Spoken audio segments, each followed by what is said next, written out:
Bonjour, l'orthodoxie et la thérapeutique spirituelle des dépendances est le thème de notre émission aujourd'hui, à l'occasion de la publication de l'ouvrage La neptothérapie, thérapeutique spirituelle des addictions dures et douces, aux éditions Salvator.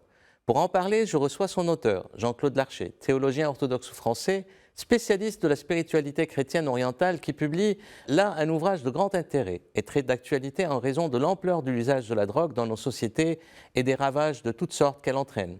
L'entretien sera précédé du traditionnel journal de l'orthodoxie et des publications et sera suivi d'une courte vidéo présentant la cathédrale du salut de la nation roumaine, siège cathédrale du patriarche orthodoxe de Roumanie à Bucarest, en Roumanie, un bel édifice de style néo-byzantin dont la construction a duré plus de 15 ans. Et maintenant, les nouvelles du monde orthodoxe.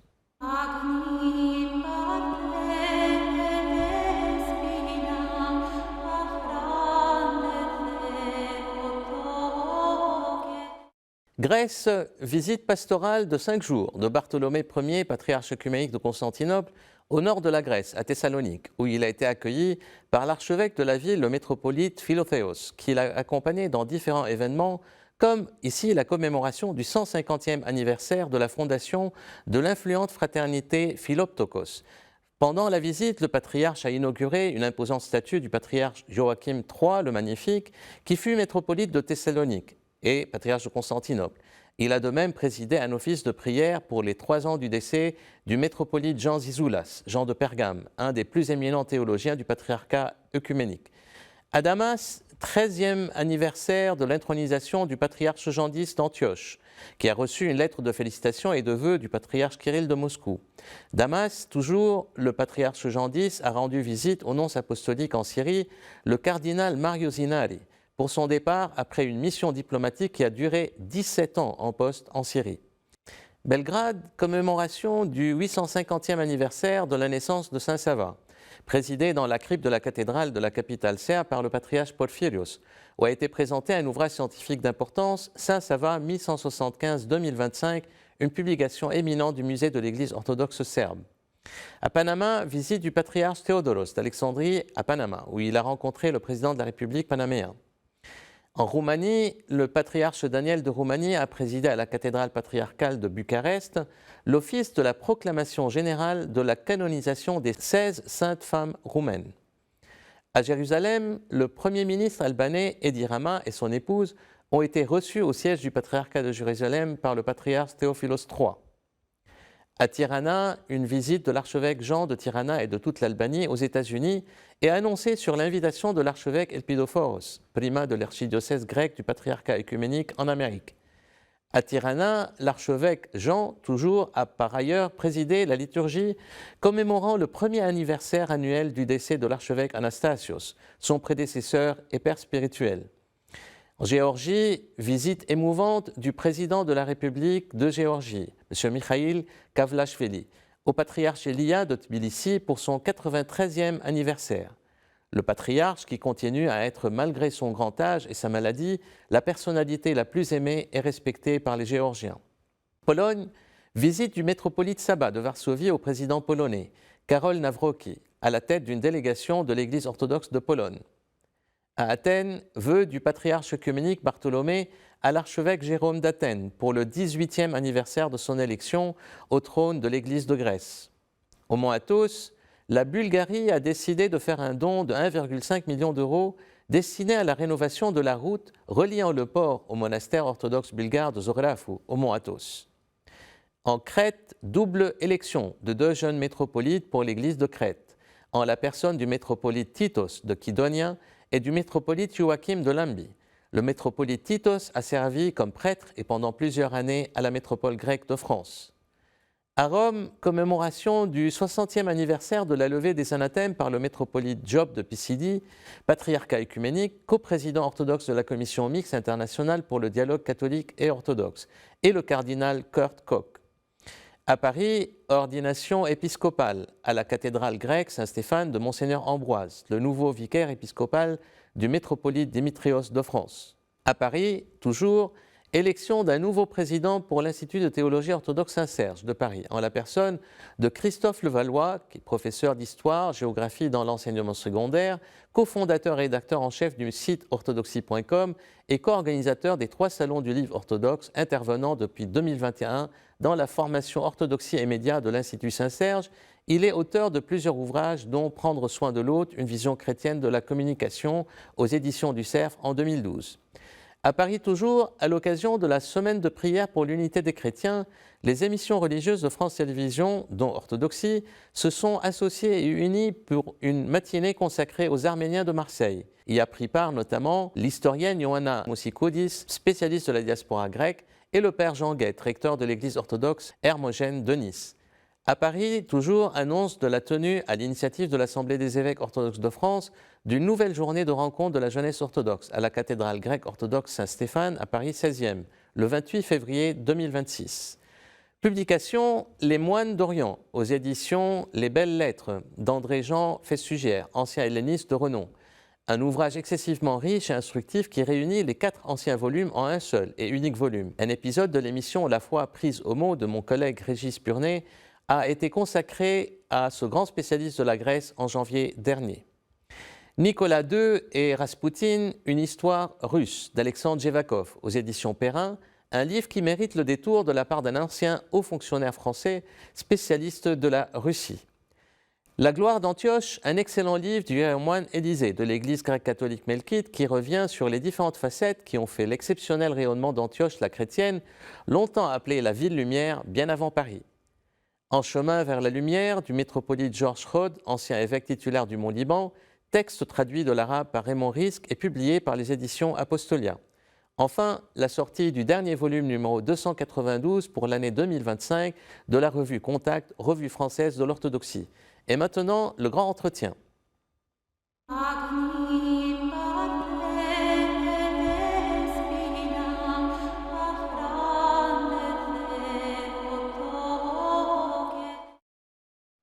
La nepsis détruit et fait disparaître tout mal en nous, disait saint Ézéchius de Bathos, un éminent théologien byzantin du 7e siècle. L'orthodoxie et la thérapeutique spirituelle des dépendances est le thème de notre entretien aujourd'hui à l'occasion de la publication de l'ouvrage La neptothérapie, thérapeutique spirituelle des addictions dures et douces, aux éditions Salvator. Pour en parler, je reçois son auteur, Jean-Claude Larcher, théologien orthodoxe français, spécialiste de la spiritualité chrétienne orientale, qui écrit dans la conclusion de son ouvrage que toute thérapie vise la guérison d'une maladie ou d'un état maladif, mais son but final est un retour à la santé. Jean-Claude Larcher publie là un ouvrage de grand intérêt et d'une grande actualité en raison de l'ampleur de l'usage de la drogue dans nos sociétés et des ravages de toutes sortes qu'il entraîne, mais aussi des effets néfastes sur la santé mentale et spirituelle de toutes sortes de dépendances que suscite le monde d'aujourd'hui. Avec mon invité, nous allons nous interroger sur la relation entre santé, spiritualité et addiction pour savoir si la vie spirituelle est ou peut être un levier pour le rétablissement et la sortie des addictions. Dans cet essai, Jean-Claude Larcher propose une approche spirituelle du diagnostic et de la thérapeutique des dépendances, en introduisant la neptothérapie, un contrôle méthodique des pensées qui entretiennent les diverses formes d'addiction, un contrôle éprouvé depuis des siècles par la spiritualité chrétienne orientale. Comment la tradition ascétique spirituelle de l'Église orthodoxe, fondée sur l'enseignement et l'expérience des pères de l'Église, offre-t-elle la possibilité d'un tel diagnostic et d'une telle méthode qui permet la guérison de toutes les addictions? C'est le cœur de l'essai de l'ouvrage de Jean-Claude Larcher et celui de notre entretien avec lui. Avec cet ouvrage, Jean-Claude Larcher poursuit la trajectoire de ses travaux sur l'approche orthodoxe des problématiques médicales et sociales, notamment à travers les sources patristiques de l'Église. Après les ouvrages L'inconscient spirituel, Thérapeutique des maladies spirituelles, Thérapeutique des maladies mentales, Théologie de la maladie, Maladie des nouveaux médias portant sur la dépendance des réseaux sociaux, puis un ouvrage sur l'attitude du chrétien devant la maladie, la souffrance et la mort, Jean-Claude Larcher a publié récemment un livre très didactique intitulé « La foi orthodoxe face aux défis du monde actuel » aux éditions Apostolia. Jean-Claude Larcher, bonjour. Merci d'être venu sur le plateau et je voudrais qu'on commence par situer un peu le contexte un peu de ce livre qui tombe vraiment et qui est très d'actualité en raison non seulement, je dirais, du trafic de drogue, on en parle beaucoup à la télévision. Alors pourquoi cet ouvrage maintenant ? Effectivement, parce que, non pas la drogue, mais les drogues ont pris dans notre monde actuel une place extrêmement importante, avec une expansion vraiment très surprenante, très importante. Des centaines de millions de gens sont maintenant concernés par ce problème. Il y a aussi chaque année des millions de gens qui meurent de la drogue, principalement de ce que l'on appelle les drogues avec substance. Mais il ne faut pas oublier, à côté justement de ces drogues avec substance, les drogues comportementales qui se sont développées aussi à une vitesse fulgurante, avec en particulier l'aide des médias numériques. Les nouvelles addictions. Alors, ce sont des nouvelles addictions qui n'étaient pas auparavant répertoriées par les agences de santé mondiales, mais qui maintenant ont été intégrées. Et les addictions sont maintenant d'un très grand nombre.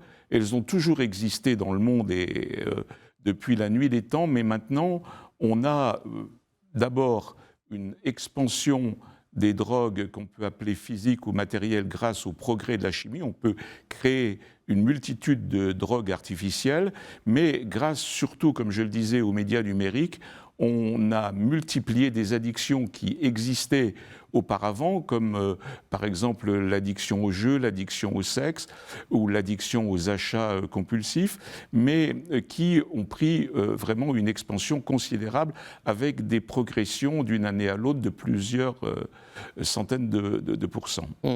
Alors, ce qui est intéressant et très novateur en fait dans ce livre, qui est un petit format, mais qui est vraiment bien structuré et d'une lecture très très facile, parce qu'en fait ça coule de source, il y a la relation entre santé et spiritualité et addiction, qui est déjà attestée dans plusieurs travaux en fait très anciens, dans le cadre de la psychothérapie, aussi médicale de plusieurs psychiatres. Alors je cite Jacques Besson, psychiatre et addictologue, qui déclarait que la vie spirituelle du patient est un vrai levier pour le rétablissement. Qu'en est-il en orthodoxie ? Alors, c'est vrai qu'on était habitué à traiter le problème de la drogue d'une manière purement médicale, parce qu'on avait affaire à des drogues qui étaient des drogues physiques, des drogues avec substance. Maintenant, avec l'apparition de drogues nouvelles qui ne font plus appel à des substances, on était amené à considérer plus précisément la question des origines non physiques de l'addiction. Donc, on a été amené à envisager des traitements non médicaux. Et même pour ces drogues physiques, on s'aperçoit depuis plusieurs dizaines d'années qu'en fait, il y a derrière toute addiction un problème qui dépasse le besoin de consommer un produit qui peut être soit étourdissant, soit stimulant, qui est un problème métaphysique, qui est un problème qui peut être lié d'une part à la difficulté d'assumer certaines circonstances douloureuses de la vie, liées à des difficultés de s'assumer soi-même, notamment dans ses propres limites, mais liées aussi à une volonté de dépasser les limites naturelles de notre propre condition, qu'on appelle notre condition déchue dans le cadre de l'anthropologie chrétienne, avec toutes ses faiblesses. Et donc on a deux catégories de drogues très clairement, des drogues qui visent à s'étourdir, à s'oublier, à oublier le monde environnant, à se réfugier dans ce qu'on appelle des paradis artificiels, et d'autre part une catégorie de drogues excitantes qui veulent décupler ou multiplier les forces pour des activités qui d'ailleurs peuvent être des activités elles-mêmes tout à fait perverses, répréhensibles. Et donc derrière ces deux catégories, si vous voulez, il y a un vrai problème qui est une difficulté à s'assumer tel qu'on est et qui est lié en grande partie au fait que notre monde est en perte de sens, c'est-à-dire que toutes les philosophies postmodernes de la déconstruction qui n'ont pas seulement été l'apanage du monde intellectuel, mais ont fini par se répandre dans la société, ont entraîné une perte des valeurs qui autrefois, donnait un sens à la vie et rendait les hommes capables de l'assumer malgré toutes ces difficultés. Et donc, c'est ce problème, justement, que la spiritualité est capable d'affronter et pour lesquels elle est capable d'apporter des solutions qui sont évidemment de redonner du sens, qui sont aussi d'être capable avec humilité d'assumer une nature forcément déficiente et limitée, qui rend aussi les hommes capables d'affronter un monde difficile, mais évidemment il y a aussi la difficulté qu'a tout homme, si vous voulez, de se percevoir correctement et de savoir comment réagir face à des fausses solutions qu'il peut trouver. Et c'est précisément là que la spiritualité peut apporter beaucoup d'aide. Absolument. Et ce qui est novateur, en fait, dans votre ouvrage, c'est qu'il y a deux aspects qui sont novateurs. C'est que vous présentez quelque chose, en fait, qui, à ma connaissance, en fait, est un précédent. Vous êtes le seul à avoir utilisé ce terme, la neptothérapie, qui se base, en fait, sur la notion de nepsis en grec, ça veut dire les pensées. Et les deux aspects novateurs, en fait, du livre, dans votre approche, c'est que vous rapprochez, en fait, les addictions de ce qu'on appelle les passions dans le langage ascétique, c'est-à-dire les passions et les vertus dans la théologie ascétique. Et deuxième aspect, c'est que vous tracez tout un chemin d'accompagnement spirituel, de la pénitence, je dirais, en passant par le père spirituel, par la prière, etc., le jeûne et l'abstinence, jusqu'à aussi ne pas exclure la possibilité aussi d'un accompagnement médical, ce qui est novateur dans l'orthodoxie. Alors, qu'est-ce que la neptothérapie ? Alors, c'est un mot que donc j'ai créé, un concept nouveau. Ça peut paraître barbare, je dirais. Oui, tout à fait, mais qui vient du mot grec nepsis, et qui est un concept absolument essentiel dans la tradition spirituelle orthodoxe. La nepsis, c'est un mot assez difficile à rendre en français. On peut le traduire par vigilance, on peut le traduire par sobriété. En fait, c'est aussi la maîtrise des pensées. Pensées qui viennent du cœur, c'est-à-dire tout ce qui est relatif aux sentiments, aux impulsions, à tout ce qui est irrationnel dans l'âme, et les pensées qui viennent de l'esprit, qui sont les pensées plutôt rationnelles, les représentations au sens classique du terme. Et donc, en fait, la nepsis, c'est une méthode qui a été élaborée par les pères pour pouvoir contrôler les pensées, parce que nous subissons tous un flux de pensées que, a priori, immédiatement, nous ne contrôlons pas. Donc c'est l'apprentissage que nous proposent les textes patristiques d'une maîtrise totale des pensées. Et cette maîtrise des pensées... Maxime le Confesseur et d'autres pères aussi. Beaucoup de pères, et dont les textes sont réunis en particulier dans la Philokalie. C'est ça. Et donc, cette méthode a l'intérêt d'être une méthode accessible, pratique, extrêmement bien définie dans ses étapes et qui est effectivement applicable dans le domaine des addictions. Parce que, en fait, ce qui se passe dans les addictions, c'est que la personne addictive est tout le temps soumise à des tentations. Et donc, cette méthode élaborée par les pères, qu'on appelle d'ailleurs des pères neptiques, est en mesure d'affronter ces tentations et de les vaincre à condition de bien connaître leur processus, leurs différentes étapes, il y en a 5 que je décris dans ce livre, et de les prendre là où elles naissent pour pouvoir les contrer et finalement, avec une certaine habitude, les faire disparaître. Alors, cette méthode que j'appelle la neptothérapie s'accompagne évidemment d'un ensemble de pratiques spirituelles. Vous avez cité la pénitence, vous avez cité la prière, le jeûne est évidemment aussi une aide importante. L'accompagnement doit jouer un rôle d'un père spirituel. D'un père spirituel, parce qu'effectivement, l'un des problèmes que rencontre une personne addicte, c'est qu'elle a une volonté faible et que même si on lui donne un moyen de combattre, elle a du mal, sans une aide suivie, à pouvoir le mettre en œuvre d'une manière continue.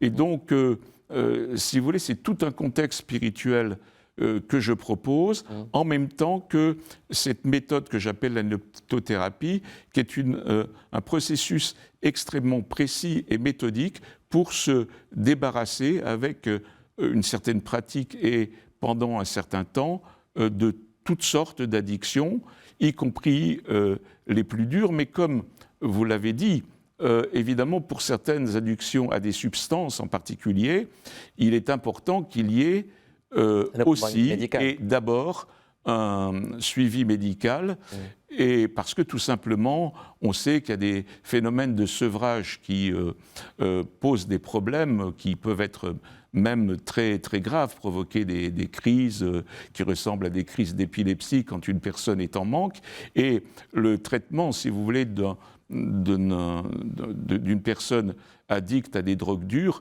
doit commencer par une prise en charge hospitalière.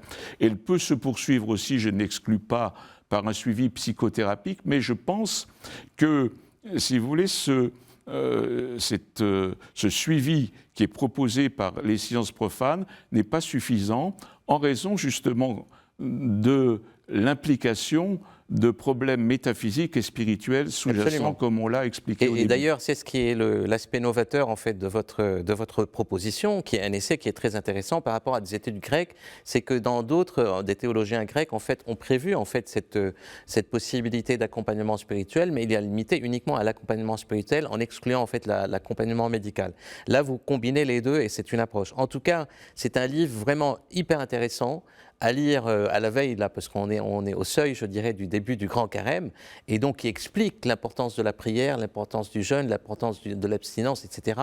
Et l'idée, peut-être de fond, et je terminerai là-dessus, c'est de repositionner l'inconscient spirituel, notre inconscient spirituel, vers le Christ. Et ça, c'est le plus important. Et la guérison, elle est là. En tout cas, merci beaucoup d'être venu sur le plateau pour parler un peu de ce livre, et que je conseille vraiment la lecture. Il est très en petit format, mais il est très dense. Merci beaucoup, Jean-Claude. Merci à vous. Et là, je vous laisse avec la vidéo de présentation de la cathédrale du Salut de la nation roumaine, siège cathédrale du patriarche orthodoxe de Roumanie à Bucarest. Un bel édifice de style néo-byzantin, un des plus hauts et des plus grands d'Europe, dont la construction a duré plus de 15 ans. Et moi, je vous dis à la prochaine émission. Bonjour, nous nous trouvons devant la plus grande église de Roumanie, la cathédrale nationale, nommée également la cathédrale du Salut de la nation, ici à Bucarest, la capitale du pays. La cathédrale nationale célèbre deux fêtes patronales, l'Ascension du Seigneur et le Saint apôtre André. Le 29 novembre 2007, le père patriarche Daniel, le patriarche de la Roumanie, a consacré la première pierre ici, au point culminant de la capitale, la colline de l'Arsenal. 11 ans plus tard, le 25 novembre 2018, a lieu la consécration de la cathédrale, célébrée par sa sainteté le patriarche œcuménique Bartholomé et sa béatitude le patriarche Daniel de Roumanie. Ici, au pied du Saint-Autel, se trouvent des diptyques, c'est-à-dire des listes de noms de plus de 300 000 soldats qui ont sacrifié leur vie pour le bien et la liberté de la patrie. Ici, au même endroit, dans le Saint-Autel, ils sont principalement représentés les saints roumains. L'iconostas, qui comprend 45 icônes, a une longueur de 24 mètres et une hauteur de 17 mètres. Il est le plus grand du monde. La peinture de la cathédrale est réalisée en style et technique de la mosaïque, cela signifiant que pour chaque saint sont utilisés des milliers de carreaux en provenant de Venise. Une fois terminée, la peinture de la cathédrale sera étendue sur une surface de 25 000 mètres carrés. L'auteur de la cathédrale est de 120 mètres et dans la flèche principale est représenté le Christ Pantocrator. La cathédrale a 28 portes en bronze qui, coordonnées par un système informatique, il va déclencher l'ouverture des portes automatiques en cas d'alarme. La cathédrale comporte également 392 fenêtres.